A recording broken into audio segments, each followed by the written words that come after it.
Morning students. कल हमने बात की थी कार्बन की कुछ जनरल प्रॉपर्टीज के बारे में बात की थी।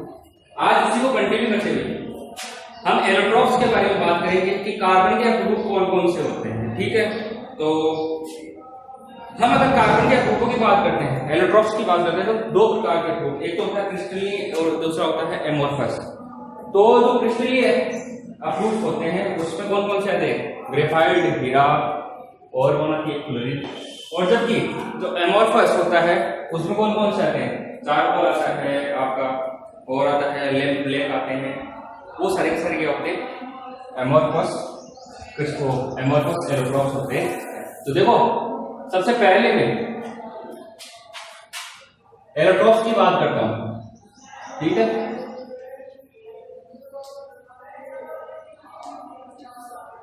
एलोट्रॉप्स की बात करता हूं, कार्बन के एलोट्रॉप्स है। तो इसमें दो प्रकार के थे, कौन कौन से? एक तो होता है कौन सा? क्रिस्टलीन, और दूसरा कौन सा होता है? एमोर्फस। तो क्रिस्टलाइन आपके तो एलोट्रॉप्स होते हैं, वो कौन से होते हैं?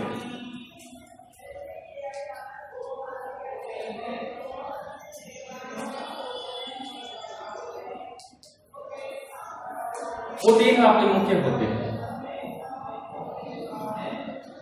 पहले डायमंड, दूसरा ग्रेफाइट, तीसरा क्लोरीन। ये तो क्रिस्टलाइन एलोट्रॉप्स होते हैं, तीन मुख्य होते हैं। इसके अलावा जो अगला होता है उसमें मुख्यतः है आपके दे रखे हैं कौन से? चारकोल और लैम्प ब्लैक। तो ये हो गए एमोर्फस।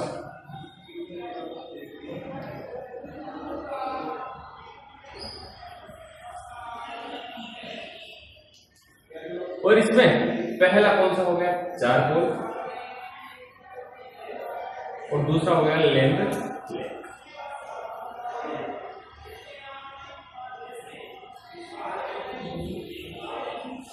ये आपके कहते हैं 6 अप्रूव के रूप में दिए गए। इनमें डायमंड की बात करता हूं, ग्रेफाइट की बात करता हूं, क्लोरीन की बात करता हूं, तो इनके हर एक के जो एटम्स की बात करता हूं, परमाणु की बात करता हूं, उसकी संकरण की बात करता हूं, जो चालकता की बात करता हूं, इनकी ज्योमेट्री की बात करता हूं। एक एक प्रॉपर्टी को हम यहाँ पे पढ़ने वाले हैं। तो यहाँ से एक अच्छा क्वेश्चन बन सकता है आपके लिए। तो एलोट्रॉप्स की बात करते थे, कार्बन के दो प्रकार है, एक क्रिस्टलाइज्ड एलोट्रॉप्स और दूसरा कौन सा होता है? Amorphous crystallised. और हम लोग क्रिस्टलाइज्ड की बात करते हैं, तो क्रिस्टलाइन में कौन कौन से? डायमंड, क्लोरीन और कौन सा आ गया? ग्रेफाइट आ गया। जबकि एमोर्फस में कौन सा आ गया? चारकोल और लैम्प ब्लैक आ गया। अब सबसे पहले मैं बात कर रहा हूं इसकी डायमंड के बारे में। ठीक है, तो डायमंड में कौन कौन से प्रॉपर्टीज होती है उसके बारे में हमें पढ़ते हैं। सही देखो,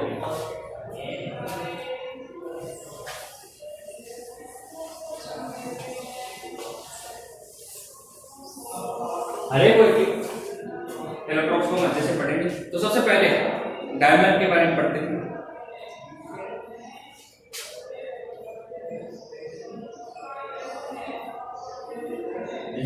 हीरे के नाम से जाना। डायमंड के बारे में बात करता हूं, तो each carbon atom bonded with other carbon atom, मतलब प्रत्येक carbon atom, each carbon atom is bonded other carbon atom, मतलब प्रत्येक कार्बन एटम दूसरे कार्बन एटम से जुड़ा हुआ रहता है। अदर कार्बन एटम, या फिर बात करता हूं बॉन्डेड इस अदर कार्बन एटम इन ए टेट्राहेड्रल मैनर, मतलब एक चतुष्फलकीय स्ट्रक्चर में क्या होता है? जुड़ा हुआ रहता है।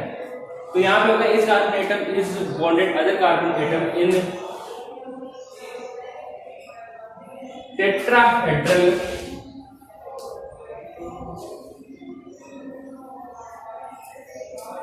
हेड्रल यूनिट इकाई में आपस में जुड़े हुए रहते हैं और एक बहुत ही लंबा नेटवर्क बनाते हैं। तो क्या होगा, एंड फॉर्मिंग या फॉर्मेशन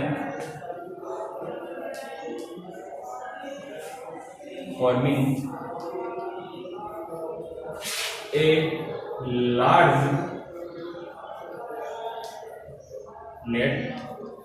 ठीक है,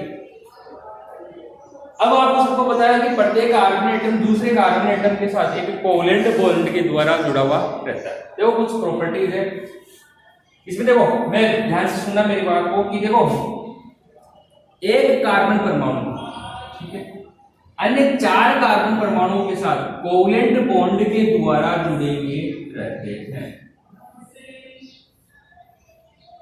ठीक है, और इसकी जो ज्योमेट्री बनती है वो कैसी बनती है, टेट्राहेड्रल, मतलब चतुष्फलकीय आकार में बनती है।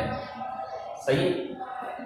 तो हीरे की बात कर रहा हूं तो एक कार्बन 4 कार्बन परमाणुओं से सहसंयोजक कोवेलेंट बॉन्ड के द्वारा जुड़े हुए रहते हैं और इसकी जो ज्यामिति बनती है वो कैसी बनती है, चतुष्फलकीय, टेट्राहेड्रल ज्योमेट्री बनती है। अब ऐसे यूनिट आपस में बहुत सारी जुड़ी हुई होती है, जिसे एक बहुत ही लार्ज नंबर या फिर बात बताओ एक लार्ज बहुत ही बड़ा नेटवर्क प्राप्त होता है। इसका मतलब ये कार्बन परमाणु अन्य कार्बन परमाणुओं से, देखो 1 2 3 ये रहा चौथा। सही। इसी प्रकार से ये परमाणु 1 2 3 ये रहा चौथा। सही। अब ये कार्बन परमाणु 3 कार्बन परमाणुओं से जुड़ा हुआ होगा, तो कैसे होगा, 1 2 3। प्रत्येक कार्बन एटम 4 कार्बन एटम से क्या होता है, सहसंयोजक बंध के द्वारा जुड़ा होता है। अब देखो इसकी भी जो यूनिट बनेगी वो टेट्राहेड्रल बनेगी, देखो बन रही। इस प्रकार से ये वाला कार्बन परमाणु 1 2 3 और इसकी जो यूनिट बनेगी वो भी कैसे बनेगी, टेट्राहेड्रल। ऐसी एक ज्योमेट्री पाई जाती है, एक बहुत ही बड़ा नेटवर्क प्राप्त होता है। तो प्रत्येक कार्बन एटम अन्य 4 कार्बन एटम से जुड़ा हुआ रहता है और जो कोवेलेंट बॉन्ड बनाते हैं वो कितने होते हैं, 1 2 3 और 4 कोवेलेंट बॉन्ड बनाने के कारण हर एक कार्बन एटम का जो हाइब्रिडाइजेशन होता है, मतलब संकरण होता है, वो कौन सा प्राप्त होगा, sp प्राप्त। सही। पहली बात इंपॉर्टेंट बात यहां से ये निकल के आई है कि सर डायमंड में प्रत्येक कार्बन परमाणु sp3 संकरण प्राप्त करता है। दूसरी बात, प्रत्येक कार्बन परमाणु दूसरे कार्बन परमाणुओं से कोवेलेंट बॉन्ड के साथ जुड़ा हुआ रहता है।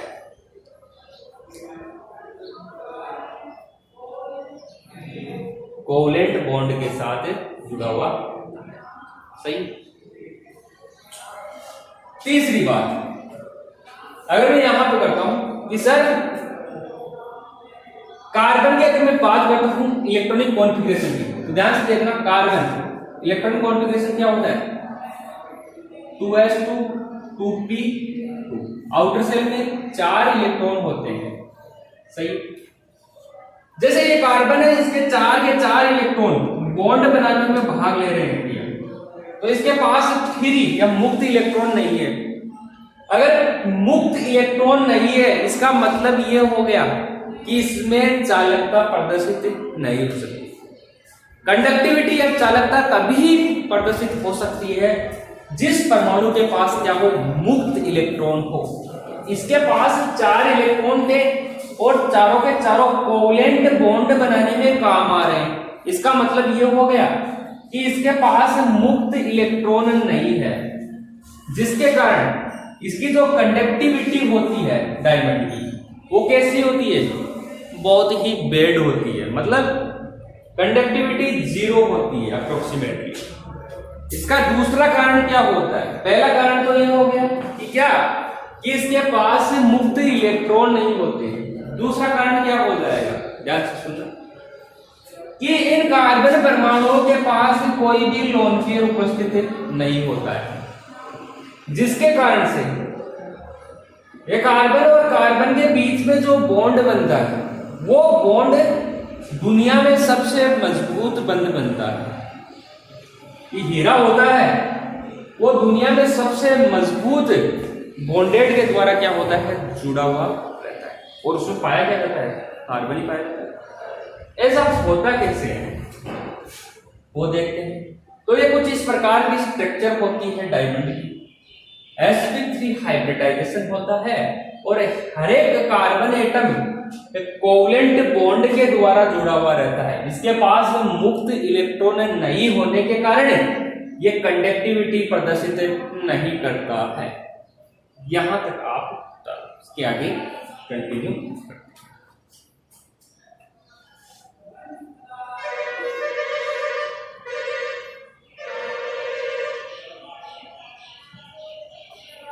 सही, आगे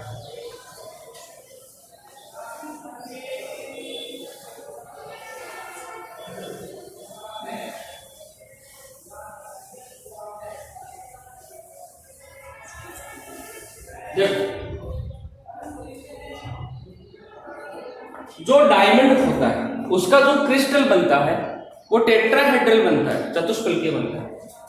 अगर इसका मैं अगर क्रिस्टल यहां पे दिखाने की कोशिश करता हूं तो ध्यान से देखना, अगर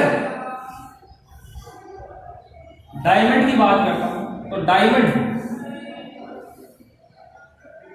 कुछ इस प्रकार से 3D में रिप्रेजेंटेशन प्रदर्शित करता है कि प्रत्येक जो कॉर्नर होता है, जैसे इसको एक क्यूब मान के चलो, और इस क्यूब के प्रत्येक कॉर्नर पे कौन उपस्थित है, कार्बन परमाणु उपस्थित है। तो एक क्रिस्टल यूनिट में कितने कार्बन परमाणु उपस्थित होते हैं डायमंड में, वो आपको बतानी सही। सुना मेरी बात, जो क्रिस्टल प्राप्त होता है किसका, डायमंड का, वो FCC face centred cube structure में प्राप्त होता है।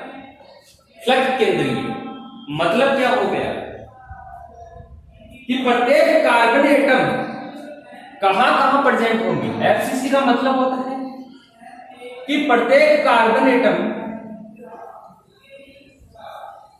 कॉर्नर पे, और कॉर्नर पे हमने पहले से इसको क्या कर दिया है, रिप्रेजेंट कर दिया।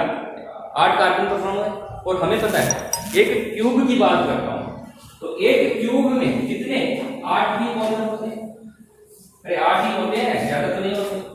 जैसे इसको अगर मैं क्यूब लेके चलता हूं तो इसके 1 2 3 4 5 6 7 और 8 कॉर्नर है, और प्रत्येक कॉर्नर पे कौन सा परमाणु, कार्बन परमाणु उपस्थित है। एफसीसी स्ट्रक्चर की बात कर रहा हूं। इसके अलावा इसमें प्रत्येक फलक, अब एक अगर मैं घन की बात करता हूं, क्यूब की बात करता हूं तो फलक कितने होते हैं, एक तो ये रहा, 2 3 4 5 और 6, तो 6 फलक होते हैं, और प्रत्येक फलक में कौन उपस्थित होता है, कार्बन परमाणु उपस्थित होता है। तो कार्बन एक तो होता है कहां, कॉर्नर पे, दूसरा जो कार्बन परमाणु होता है वो कहां पे उपस्थित होता है, वो होता है कहां पे, फेस फलक पे उपस्थित होता है। सही, तो देखो एक फलक तो ये रहा इसका, दूसरा, तीसरा, चौथा, पांचवा और एक अंदर की तरफ छठवां। तो फलक पे देखा भैया, एक तो कार्बन परमाणु ये रहा, दूसरा ये रहा, तीसरा ये रहा, चौथा ये रहा, पांचवा ये रहा और छठवा ये रहा। सही, मतलब 1 2 3 4 5 और 6 कॉर्नर के अलावा कहां पे उपस्थित होते हैं, फलक पे उपस्थित होते हैं। सही, अब मैं इसमें घन में अगर मैं डायगोनल मतलब व्यास के अनुदिश बात करता हूं या फिर विकर्ण की बात करता हूं तो इसमें एक टेट्राहेड्रल वॉइड्स पाई जाती है, मतलब चतुष्फलकीय रिक्तिकाएं पाई जाती। रिक्तिका का मतलब होता है सर जहां पे वैकेंट स्पेस पाया जाता। तो ये कुछ एफसीसी की स्ट्रक्चर होती है ऐसी, सही।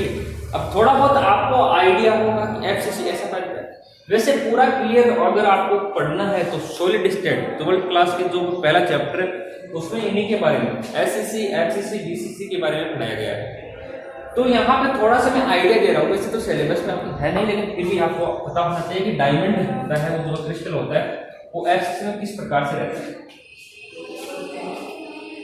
अब आपको एक बात है कि घन में कितने विकर्ण हो सकते हैं, घन में कितने विकर्ण हो सकते हैं। जैसे ये बॉक्स था, इस बॉक्स में अंदर की तरफ कितने विकर्ण हो सकते हैं। एक तो ये कॉर्नर, ध्यान से देखना, एक इधर वाला कॉर्नर, तो अंदर से एक विकर्ण तो ये हो सकता है ऊपर से, मतलब इस कॉर्नर से लेके इस कॉर्नर से अंदर से एक विकर्ण, फिर इस कॉर्नर से लेके इस विकर्ण 2, फिर यहां से 3, फिर यहां से 4 विकर्ण होते हैं।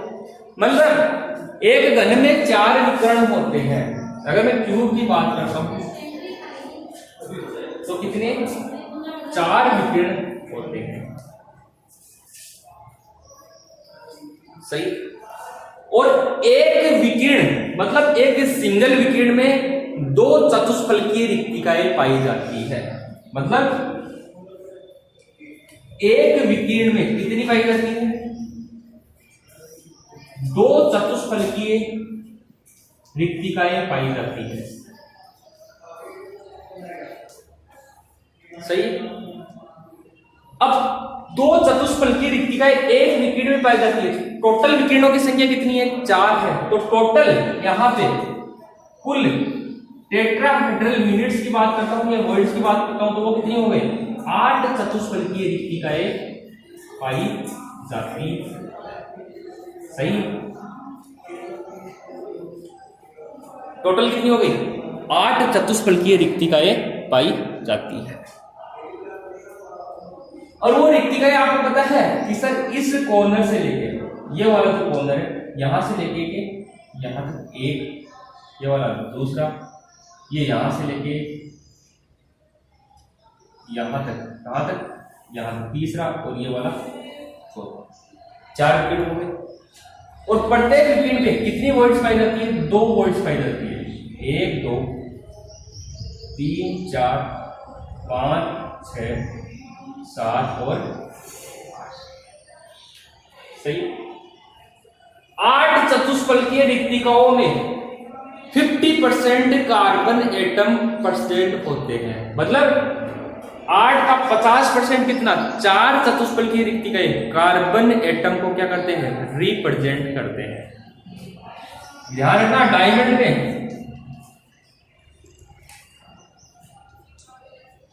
50% टेट्राहेड्रल यूनिट्स क्या होती है, वॉइड्स क्या होती है, फिल्ड रहती है या फिर भरी हुई रहती है। मतलब इन 8 में से जैसे मैं एक इसका मान लिया, दूसरा इसका मान लिया, तीसरा इसका मान लिया, ठीक है, और चौथा इसका मान लिया। 4 ही कार्बन एटम क्या है यहाँ पे रिप्रेजेंट करते हैं। ये 4 कार्बन एटम यहाँ पे जो वॉइड्स में पाए जाते हैं वो क्या करते हैं, प्रत्येक एटम से 4 एटम से क्या होते हैं, जुड़े हुए रहते हैं। ऐसे ये परमाणु ऐसे जुड़ा हुआ। अब देखो ये कार्बन परमाणु कितने कार्बन, 1 2 3 4। मतलब यहाँ पे जो ज्योमेट्री प्राप्त होगी वो कैसी होगी, कुछ चतुष्फलकीय आकार की प्राप्ति। देखो क्रिस्टलीय फॉर्म की बात कर रहा हूँ यहाँ, ठीक है। अब आपको एक क्वेश्चन पूछता हूं कि जो एफसीसी की जो स्ट्रक्चर बनी है इसमें टोटल एफसीसी स्ट्रक्चर में कार्बन परमाणुओं की या कार्बन एटम्स की संख्या कितनी है। भैया डीएचयू में क्वेश्चन पूछा गया था, आपको बताना है कि एफसीसी में टोटल कार्बन एटम्स या फिर डायमंड्स की बात करता हूं तो इसमें कितने कार्बन परमाणु उपस्थित होते हैं। तो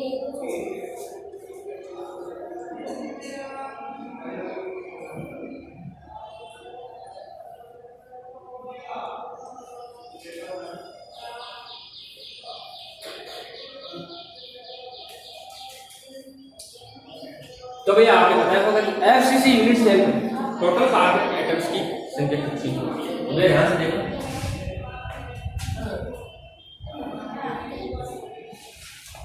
ये एक कॉर्नर है, ठीक है।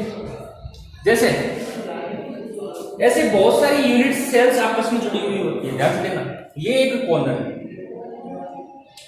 ऐसा ही एक यूनिट सेल इधर की तरफ है और ऐसी दो यूनिट सेल इधर की तरफ है। तो ये कॉर्नर देखो कितने में भाग में बट गया, एक इधर, एक इधर, एक इधर, एक इधर, चार में बट गया। ऐसे चार ऊपर की तरफ है तो कितने में बढ़ जाएगा, ऊपर ऊपर ऊपर ऊपर, कितने हो गए टोटल, 8 हो गए। तो ये कॉर्नर वाला परमाणु कितने यूनिट्स में भाग ले रहा है, 8 में भाग ले रहा है, इधर भी ले रहा है, इधर भी, नीचे वाली 4 और नीचे वाली ऊपर वाली 4। तो नीचे 4 ऊपर 4, टोटल कितने हो गए, 8 यूनिट सेल हो गई। और परमाणु कितना है, 1 है। तो इस परमाणु का इस यूनिट सेल में कितना भाग आएगा, 1/8 आएगा, नहीं आएगा, क्योंकि टोटल तो कितनी हो गई, 8 हो गई। अब मैं एक कॉर्नर की बात कर रहा हूं, तो कॉर्नर में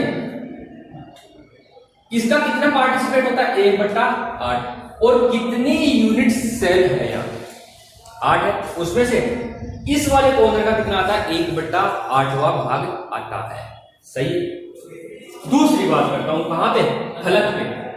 फलक पे जैसे ये जो यूनिट थी, इसमें एक परमाणु यहां पे फलक पे उपस्थित है।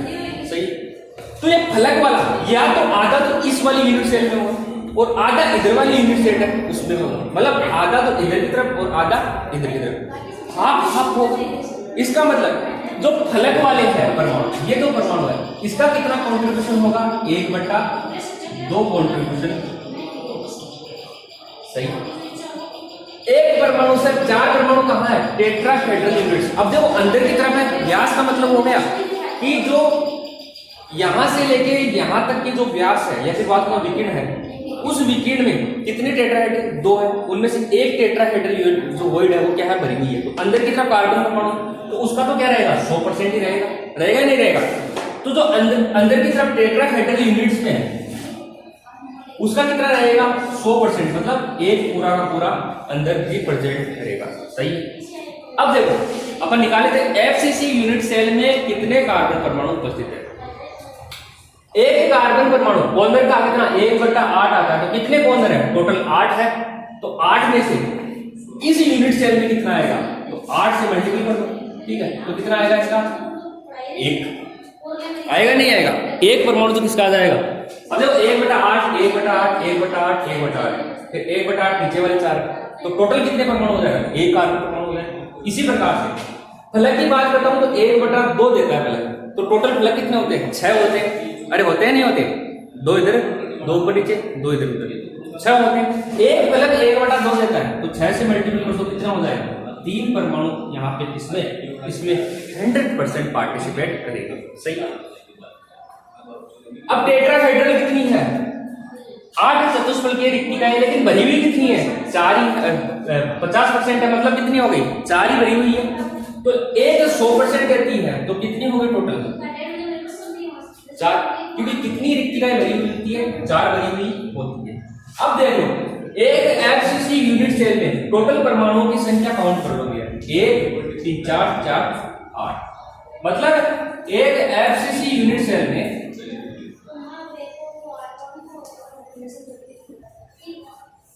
कितने 8 कार्बन परमाणु प्रेजेंट होते हैं। ये भैया आपका कौन सा हो गया, डायमंड हो गया। डायमंड हमेशा एफसीसी स्ट्रक्चर में पाया जाता है और इसमें कितने कार्बन परमाणु प्रेजेंट होते हैं वो मैंने आपको बताया। इसके पश्चात प्रत्येक कार्बन परमाणु 4 कार्बन परमाणु से जुड़ा होता है टेट्राहेड्रल। इसके पास कोई वैकेंट इलेक्ट्रॉन नहीं होता, या फिर बात करता हूँ फ्री इलेक्ट्रॉन नहीं होता, जिसके कारण ये कंडक्टिविटी प्रदर्शित नहीं करता है। ये भैया आपके डायमंड के बारे में मैंने बताया, इसको उतार लो। आगे के क्रम में करते हैं ग्रेफाइट की कीवर्ड्स आ रहे हैं, कीवर्ड्स से देखिए बच्चा नहीं करेगा याद करिएगा, इनका ट्रांसलेट करिएगा, इतना याद करने हो गया, इतना ट्रांसलेट होता है, इसके अकॉर्डिंग मैं एक लेक्चर होगा वीडियो बनाते हैं ऐसे ही, ताकि कोई 5 से 8 तक एक ही मिले। उसमें कैसे करेंगे? बैठ नहीं ले जाएगा, बैठने तो अपने टेस्ट के बाद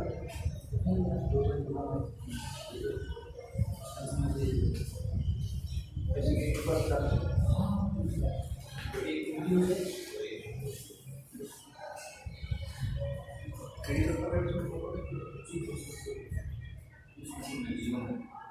वीडियो रिकॉर्ड लाइव रिकॉर्ड करने के बाद में हम उसको लाइव जैसे करते हैं, ये नहीं नहीं उसके फिर क्या कि मेरे पेपर आने लगा वो तो 10 मिनट में समझ आता हूँ और 10 मिनट में क्या करूँगा मैं होमवर्क कर दूँगा उसके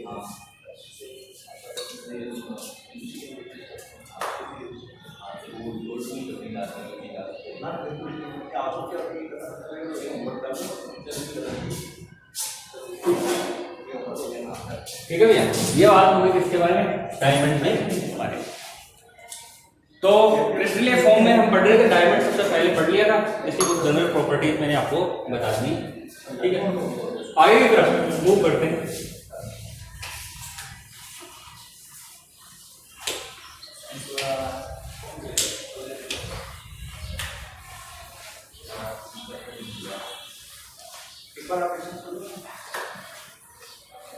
और बात करता हूँ ग्रेफाइट पर। तो ग्रेफाइट की स्ट्रक्चर होती है वो कुछ हेक्सागोनल लेयर पाई जाती है और इसमें चौथा इलेक्ट्रॉन होता है वो डीलोकलाइज्ड होता है, मतलब इधर उधर घूमता रहता है। देखो मैं थोड़ा सा आउटपुट दे रहा हूँ ग्रेफाइट के बारे में, थोड़ा सा ध्यान से देखो कि जो ग्रेफाइट की स्ट्रक्चर होती है वो हेक्सागोनल होती है। भाई कल आते ही इसको कंटिन्यू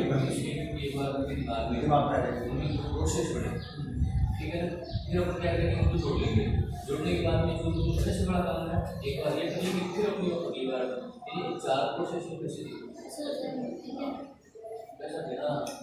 ऐसे हेक्सागोनल क्या होती है, लेयर पाई जाती है और प्रत्येक जो लेयर होती है उसमें डबल बॉन्ड पाया जाता है। जैसे ऐसे स्ट्रक्चर आप बना सकते हैं, कार्बन दूसरे कार्बन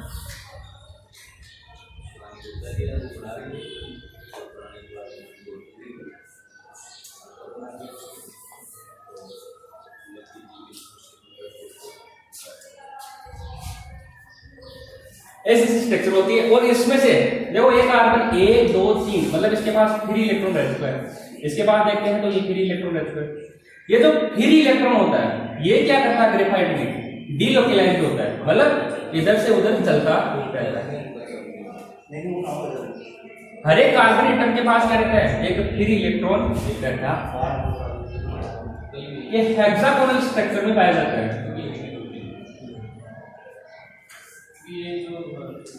अब लोग ध्यान से देखना मेरी बात को, ऐसे स्ट्रक्चर ऐसी एक स्ट्रक्चर नीचे की तरफ होती है कार्बन की। थोड़ा सा मैं आउटपुट दे रहा हूँ, कल इसको अच्छे से बताएंगे। तो ये कार्बन इस कार्बन के साथ, ये कार्बन इधर वाला इस कार्बन के साथ एक वंडरवाल बल के द्वारा क्या होते हैं, जुड़े हुए रहते हैं। तो ग्रेफाइट कुछ इस प्रकार के स्ट्रक्चर में रहता है। ग्रेफाइट के पास कार्बन के चारों इलेक्ट्रॉन क्या होते हैं, बॉन्डेड नहीं होते हैं। इसमें एक इलेक्ट्रॉन क्या होता है, मुक्त होता है, जिसके कारण ये इलेक्ट्रॉन क्या होता है, डीलोकलाइज्ड होता है। यहाँ से यहाँ पे, यहाँ से यहाँ पे, फिर यहाँ से ये इलेक्ट्रॉन यहाँ पे। इस प्रकार से डीलोकलाइज्ड होने के कारण, इलेक्ट्रॉनों में गमन होने के कारण ग्रेफाइट विद्युत का क्या होता है, सुचालक होता है।